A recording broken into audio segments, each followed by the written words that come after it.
Everything in CSS has box around it, and understanding these boxes is the key to being able to create layouts with CSS or to align items with other items. In this lesson, we will take a proper look at the CSS box model.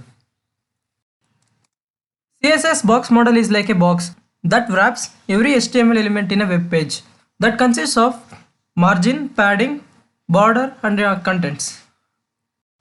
This box model helps in placing the HTML element on the web page. When you set the height and width property of an element, you will only setting the length and width of the actual contents.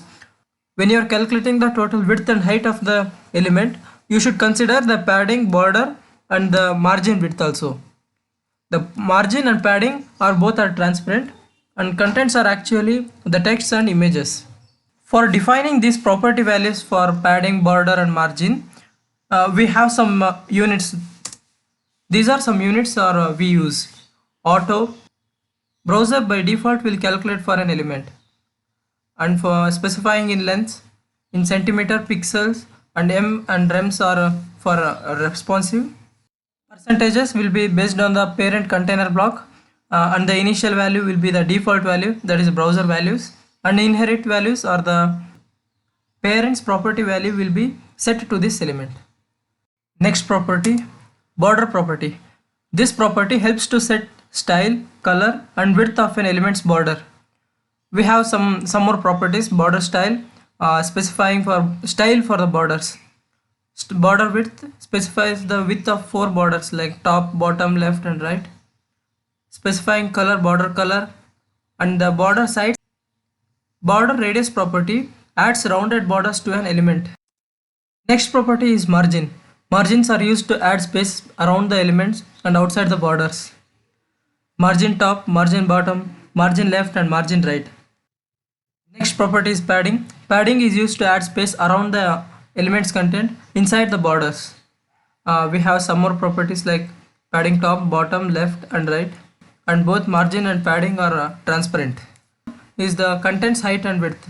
The CSS and the properties are used to set the height and width of an element. The height and width of properties do not include padding, borders, or margins. It sets the height or width of the area inside padding, border, and margin of the element. I will show you by implementing how all these properties work with every HTML element. This is the simple web page that I have prepared for you. And we have a class container element, and within that class container elements we have different elements. Each element has the class border and also one more class that is solid, dotted, and dashed, each one representing the type of the border. That first element class with border and the solid, this border style is solid, border width 15 px, color black, and the style is solid. And there are different styles.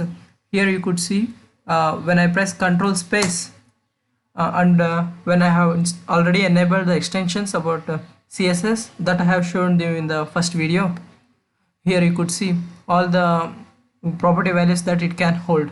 And the padding property is set to 100 px and margin also 100 px.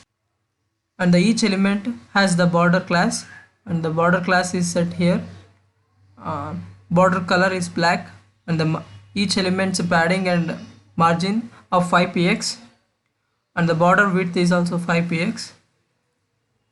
And the different classes, that is the different types of border: solid, dashed, and dotted. And in every class the border style is overridden. In the solid, border style is solid, dashed border style is dashed. In the same way I have overridden the styles in different classes. When the browser loads my web page, this is how my web page looks like. This is the margin around my container class, and this is the border around the container, and the padding between its contents and the border. This is the padding space, and these are the child elements within the container class. Each one showing the different border styles. The first element shows the solid border style, and the second one is dotted. Here it looks the border style looks like this, and this is dashed and double border. When the property is set to hidden or none, the border around the element will be removed. Values groove, ridge, outside and insert. All this depends on the border color values. And for the same element, you can add the different border styles. For the top you have dotted style, for right dashed, and bottom solid, and left is double, and you have the shortcut property for that. I will show you now.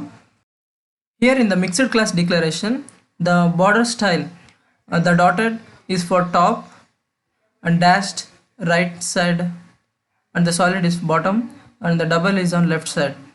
This is how you mix the border style for an element. This is about border.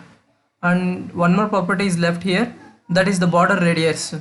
And I will add the border radius 10px. Save that. And when you open in the browser, here you could see border of the every element is rounded. And one thing you observe here, between every child element you have some space between this, and you can remove that space when you remove that property margin 5px. Now you see there is no space between it. This is the use of margin property that sets the space around the elements. So you add that margin property. Now you see there is a space between every element.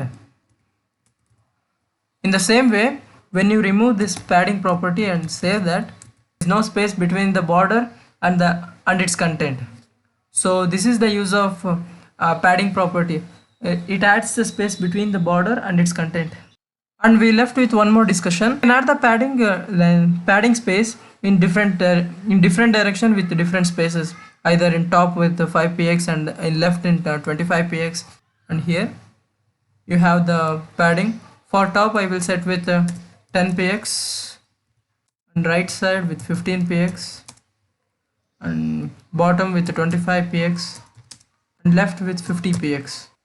In the top side of the content you have the 5px. This is 50px of space, and this is 25px. This is how you can add the different spaces around in the contents in different directions. In the same way, you can add the different spaces around the elements with margin property. When I add it to the margin, and the total margin between the elements will become a top 10px and the bottom is 25px. Total it will be 35px, because top and bottom total space will be calculated there. This is all about the CSS box module, and all these property, padding and margin, will help in making the web pages responsive. I will discuss about that in the next module. Thank you.